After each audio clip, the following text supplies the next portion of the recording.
Parfois en géométrie, les questions les plus simples cachent une logique assez fascinante. Aujourd'hui, on explore le concept du lieu des points. Une idée toute simple, mais avec des résultats vraiment surprenants. Allez, c'est parti!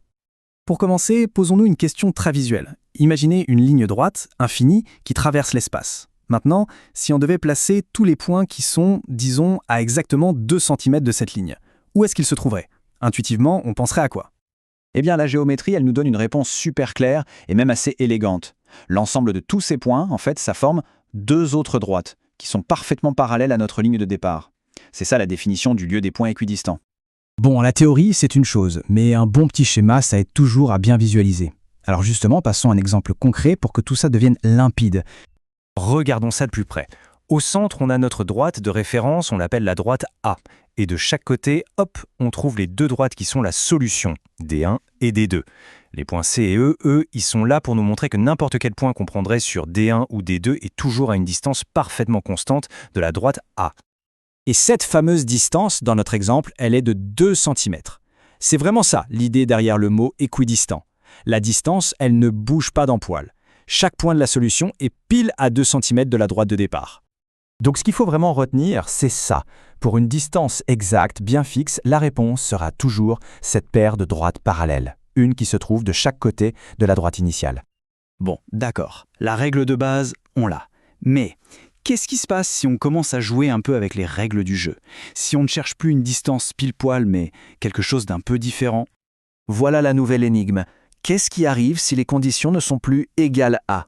Par exemple, où sont tous les points qui se trouvent à moins de 1 cm de la droite? Ou à l'inverse, à plus de 1 cm? Ça change tout.